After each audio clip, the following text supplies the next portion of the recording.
Hello, I am Aniket from तर्कशास्त्र academy. Cement 2021 का exam, slot 1 का एग्जाम अभी जस्ट कंप्लीट हुआ है ना। तो उसका अभी हम फर्स्ट का एनालिसिस देखते हैं। हर एक सेक्शन वाइज एनालिसिस देखेंगे।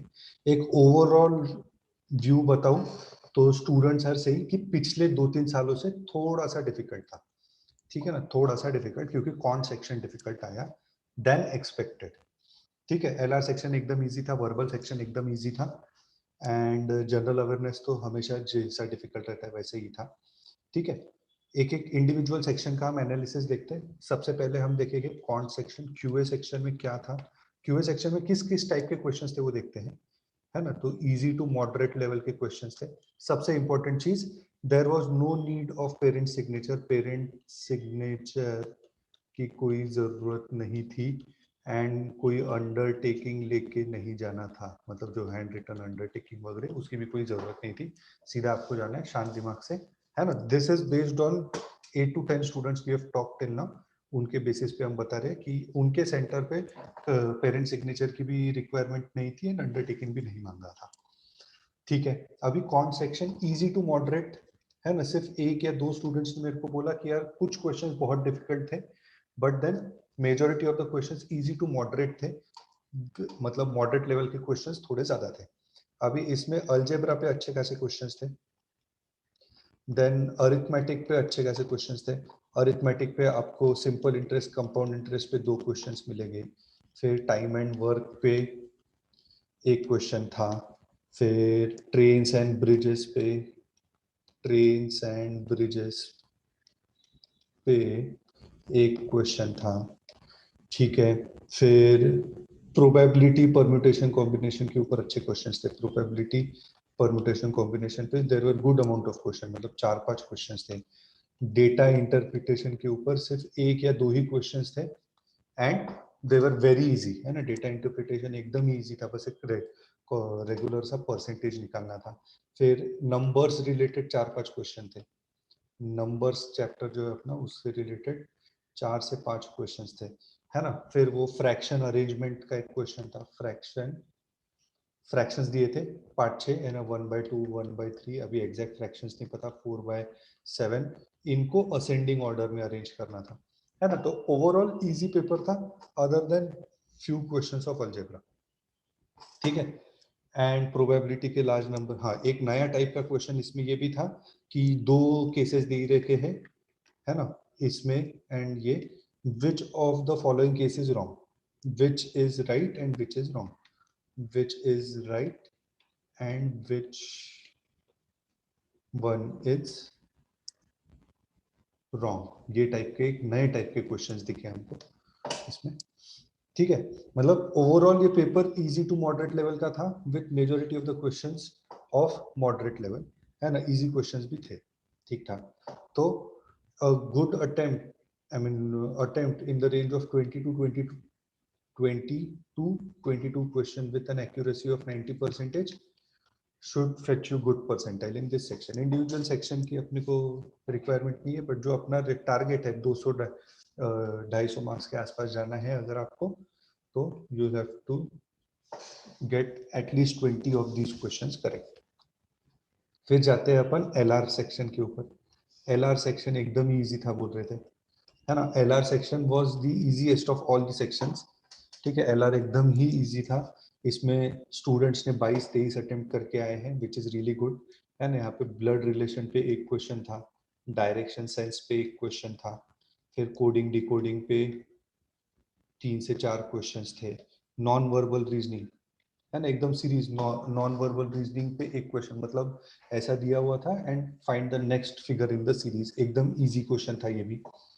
ठीक है, फिर वेन डायग्राम से रिलेटेड क्वेश्चन थे, है ना।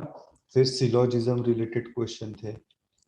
ठीक है, फिर एक सर्कुलर अरेंजमेंट के ऊपर एक सिंगल क्वेश्चन था। सर्कुलर अरेंजमेंट के ऊपर सिंगल क्वेश्चन था, है ना। यहाँ पे भी अ good attempt of, I mean attempt of 22 questions के आसपास अगर आप अटेम्प्ट करते हो with good accuracy, you will, it will help you reach the target, है ना। तो कौन सेक्शन थोड़ा सा मॉडरेट डिफिकल्टी का था, LR section easy level of difficulty का था। नेक्स्ट अपना आता है VA section, verbal ability. Again people are saying that it was from easy to moderate level where majority of the questions were easy. एक नया surprise क्या आया कि यार ये बार 3 से 4 RCs आए with 3-4 questions each, है ना. तो टोटल 14 questions थे RC पे, है ना. 25 में से 14 क्वेश्चन RC पे थे, है ना. अभी 25 में से 14 क्वेश्चन RC पे मतलब बहुत डिफिकल्ट हो जाता है ना, बिकॉज RC के क्वेश्चंस उतने इजी नहीं रहते. There were 3 RCs. एक RC था वो सिर्फ 4-5 लाइंस का था, एक फिर 8-10 लाइन का था, और एक फिर बहुत लेंथी था. ठीक है, this is what we have been reported. RCs की लेंथ धीरे धीरे बढ़ते जा रही थी. ईच आरसी है 3-4 questions, total 14 questions on RC. फिर फिल इन द ब्लैंक्स पे 3 क्वेश्चंस थे, 2 सिंगल ब्लैंक वाले, है ना. सिंगल ब्लैंक वाले 2 थे एंड डबल ब्लैंक वाले 1 क्वेश्चन था. ठीक है, फिल इन द ब्लैंक्स के ऊपर क्वेश्चन थे, वोकैब बेस्ड क्वेश्चन थे. ठीक है, वोकैब बेस्ड 4 क्वेश्चंस थे. फिर एक्टिव वॉइस पैसिव वॉइस से रिलेटेड 2 क्वेश्चंस थे. फिर ग्रामर, फाइंडिंग द एरर, है ना, एरर आइडेंटिफिकेशन के क्वेश्चंस थे. ठीक है, ओवरऑल ये पेपर मतलब इजी टू मॉडरेट था with majority of the questions being easy, अगर आपको आरसी के ऊपर अच्छा कमांड है तो.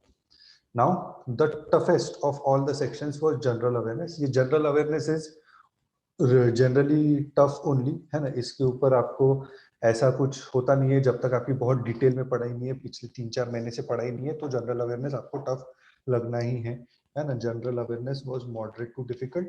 एंड जनरल अवेयरनेस कैसा है, जिसने पढ़ा उसके लिए इजी, जिसने नहीं पढ़ा उसके लिए डिफिकल्ट. वर्बल एबिलिटी में 18 to 20 क्वेश्चंस अगर आप अटेम्प्ट करते हो, then it will definitely fetch you a good score and help you reach your target. ठीक है, तो जनरल अवेयरनेस पे करंट अफेयर्स से रिलेटेड बहुत ज्यादा क्वेश्चन थे. मतलब अराउंड 15 क्वेश्चंस तो स्टूडेंट्स बता रहे थे कि करंट अफेयर्स से रिलेटेड ही थे, है ना. 2020 में क्या हुआ, 2021 में क्या हुआ, 2021 के भी क्वेश्चंस पूछे हैं, है ना. तो मतलब 2021 का भी करंट अफेयर इंपॉर्टेंट हो जाता है. सिविक्स से रिलेटेड क्वेश्चन थे. ठीक है, there were no questions related to science, मतलब अभी स्टूडेंट्स को रिकलेक्ट नहीं कर पाए. There were no questions related to awards and recognition. There were no questions related to sports as well. ठीक है, बाकी ओवरऑल हिस्ट्री से रिलेटेड अच्छे क्वेश्चंस थे. हिस्ट्री से रिलेटेड स्टूडेंट्स बोल रहे थे तीन क्वेश्चंस वगैरह थे. ठीक है, सिविक्स से रिलेटेड 1-2 क्वेश्चंस थे. ठीक है, ऐसा कोई क्वेश्चन नहीं था कि फोटो दिया है एंड आइडेंटिफाई करो. तो ओवरऑल अगर हम देखें तो पेपर की लेवल ऑफ डिफिकल्टी थोड़ी सी टफ हो गई थी. क्यों? क्योंकि जनरल अवेयरनेस तो एज एक्सपेक्टेड टफ रहता ही है. Verbal ability easy to moderate, तो वो ही वैसे का वैसे एक्सपेक्टेड था. एलआर सेक्शन भी इजी आता है, ये भी एक्सपेक्टेड था. क्वांट सेक्शन थोड़ा जनरली जो इजियर साइड पे रहता है वो थोड़ा सा मॉडरेट साइड पे गया. That is why, and reason behind that is कि बहुत सारे क्वेश्चंस अपने अलजेब्रा रिलेटेड आए थे, है ना. इसके वजह से लेवल ऑफ डिफिकल्टी स्टूडेंट्स को थोड़ी सी ज्यादा लगती है. एंड क्योंकि हम कंफर्टेबल नहीं रहते अलजेब्रा में, इसलिए ओवरऑल पेपर की लेवल ऑफ डिफिकल्टी थोड़ी सी इंक्रीज हो गई है ना. Now we will talk to few more students and after the analysis of slot 2 we will come up with the cut offs.